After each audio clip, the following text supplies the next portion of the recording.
Halo, assalamualaikum warahmatullahi wabarakatuh. Bertemu lagi dengan saya Satrio Homsin dan kali ini di channel horor aku Sachi TV, di mana di sini aku akan senantiasa mengupload cerita-cerita horor, baik itu dari pengalaman pribadi saya atau pengalaman pribadi teman-teman atau bahkan viewer yang ada di sini.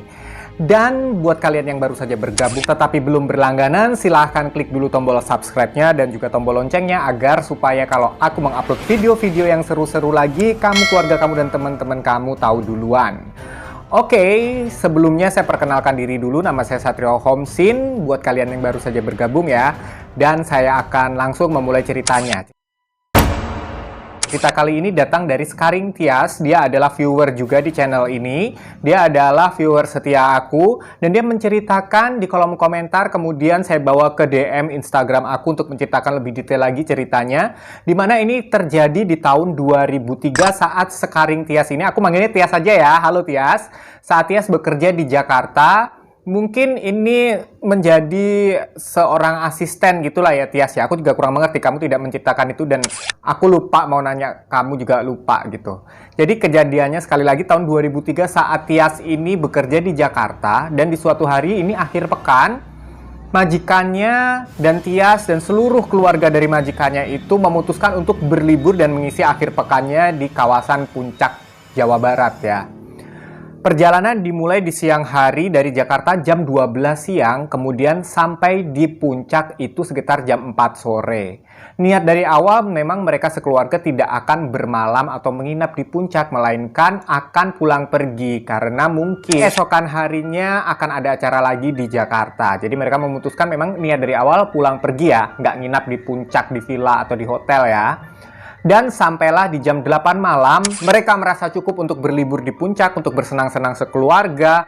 Kemudian mereka memutuskan untuk melakukan perjalanan kembali pulang ke Jakarta. Di tengah jalan, karena ini sudah jam 8 malam, tiba-tiba mereka sekeluarga merasakan lapar. Nah, karena mereka merasakan lapar, mereka cari warung dong. Tidak ada restoran. Waktu itu di tahun 2003 diceritakan oleh Tias bahwa kondisi puncak tidak seperti tahun 2021 saat ini. Di mana puncak di tahun-tahun itu masih sangat sepi. Kalau sekarang kan emang udah rame banget kalau kalian ke puncak ya. Kalau tahun 2003 itu puncak masih tergolong sepi dan penerangan lampu-lampu di jalan juga belum sebanyak yang sekarang.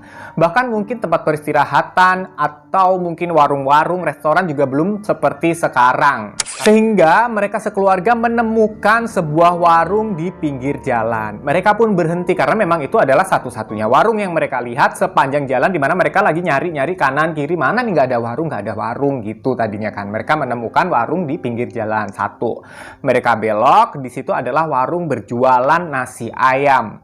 Dan di situ mereka memesanlah mulai minuman, teh anget, kopi, dan juga ada beberapa dari anggota keluarga yang memesan nasi ayam karena memang lapar.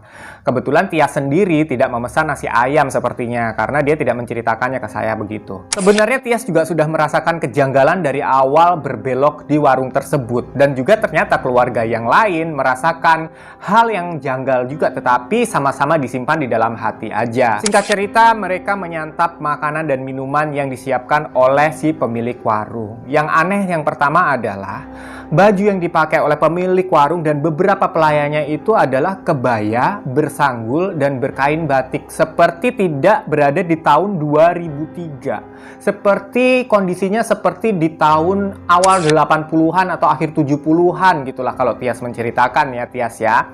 Dan muka mereka itu memang sedikit pucat, tapi sedikit ya, nggak banyak. Sehingga mereka juga udah menaruh kecurigaan. Kok pelayannya pakai bajunya aneh? Apakah memang konsep warungnya atau memang bagaimana? Terus kenapa mukanya pucat dan tidak banyak bicara? Nah, di situ mereka karena sudah lapar, sudah lelah, mereka pun memutuskan untuk menyantap saja makanannya, membayar, mengambil duit kembaliannya. Kemudian mereka melanjutkan perjalanannya ke Jakarta. Mobil berjalan pelan-pelan dari warung menuju Jakarta. Kurang dari 3 menit Kemudian mereka karena sama-sama penasaran, mereka sama-sama menceritakan setelah ada di dalam mobil kan, sama-sama menanyakan satu sama lain. Kamu merasa aneh nggak sama warung tadi? Iya, aku juga merasa aneh. Kenapa ya kok dandanannya begitu? Terus mereka tidak banyak bicara, padahal kan pemilik warung itu seharusnya itu banyak ngomong, ramah, dan lain sebagainya.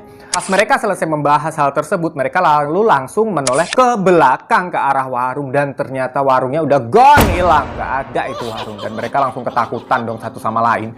Mobil yang tadinya berjalan dengan kecepatan yang perlahan, maunya tuh santai, tiba-tiba langsung ditancap gas untuk sampai cepat-cepat di Jakarta karena ketakutan. Karena diceritakan perabotan makannya pun juga dari tanah liat, kemudian gelasnya juga gelas lama yang kaca bening ada bunga-bunganya itu yang kayak tahun 80-an awal, pokoknya nggak kayak tahun 2003 itu warung settingannya tuh, konsepnya tuh.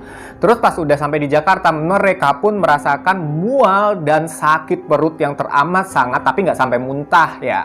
Kemudian uang kembalian, tadi kan ada uang kembalian, pas dilihat itu uangnya pun sudah berupa daun-daun kering yang kotor, ada tanah-tanahnya gitu pokoknya.